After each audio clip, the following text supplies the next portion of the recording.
નમસ્કાર મિત્રો, જેઆર વોઇસમાં આપનું સ્વાગત છે। દેશભરમાં ચોમાસાની ગતિ હવે તેજ બનતી જોવા મળી રહી છે। કેરળમાં ચોમાસાના આગમન બાદ હવામાન વિભાગે આગામી કલાકોમાં અનેક રાજ્યોમાં ભારે વરસાદ, ગાજવીજ અને તોફાની પવનની આગાહી કરી છે। હવામાન વિભાગના તાજા અનુમાન મુજબ દેશના 19 રાજ્યોમાં હવામાન અચાનક બદલાઈ શકે છે, જેના કારણે લોકોને સાવચેતી રાખવાની સલાહ આપવામાં આવી છે। હાલમાં ઉત્તર ભારતથી લઈને પૂર્વ અને દક્ષિણ ભારત સુધીના વિસ્તારોમાં વિવિધ હવામાનીય સિસ્ટમ સક્રિય થઈ છે। પશ્ચિમી ઉત્તર પ્રદેશ નજીક સર્જાયેલા પશ્ચિમી વિક્ષેપ તેમજ અરબી સમુદ્ર વિસ્તારમાં બનેલા ચક્રવાતી પરિસ્થિતિના કારણે વરસાદી પ્રવૃત્તિમાં વધારો થયો છે। તેના સીધા પ્રભાવ હેઠળ અનેક રાજ્યોમાં વાદળછાયું વાતાવરણ, વરસાદ અને તેજ પવન જોવા મળી શકે છે। હવામાન વિભાગે ઉત્તર પ્રદેશ, બિહાર, દિલ્હી, હરિયાણા, રાજસ્થાન, પંજાબ, ઉત્તરાખંડ, હિમાચલ પ્રદેશ, જમ્મુ કાશ્મીર, ઝારખંડ, મધ્યપ્રદેશ, છત્તીસગઢ, પશ્ચિમ બંગાળ, ઓડિશા, આસામ, કેરળ, કર્ણાટક, આંધ્રપ્રદેશ અને તમિલનાડુ માટે વિશેષ એલર્ટ જાહેર કર્યું છે। કેટલાક વિસ્તારોમાં ગાજવીજ સાથે ભારે વરસાદ અને 70થી 80 કિલોમીટર પ્રતિ કલાકની ઝડપે પવન ફૂંકાવાની શક્યતા વ્યક્ત કરવામાં આવી છે। ઉત્તર પ્રદેશમાં વરસાદી સિસ્ટમ સૌથી વધુ સક્રિય રહેવાની શક્યતા છે। લખનૌ, આગ્રા, કાનપુર, મથુરા, મેરઠ, બરેલી અને આસામના વિસ્તારોમાં ભારે વરસાદ સાથે તોફાની પવનની આગાહી કરવામાં આવી છે।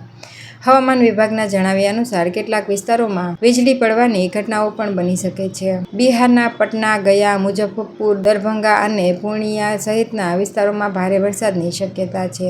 તે જ સમયે ઝારખંડના રાંચી, ધનબાદ, બોકારો અને દુમકા જિલ્લામાં પણ વરસાદી માહોલ જોવા મળી શકે છે। કેટલાક વિસ્તારોમાં કરા પડવાની શક્યતાને નકારી શકાય નહીં। ઉત્તરાખંડ, હિમાચલ પ્રદેશ અને જમ્મુ કાશ્મીર જેવા પર્વતીય રાજ્યોમાં વરસાદનું પ્રમાણ વધુ રહેવાની શક્યતા છે।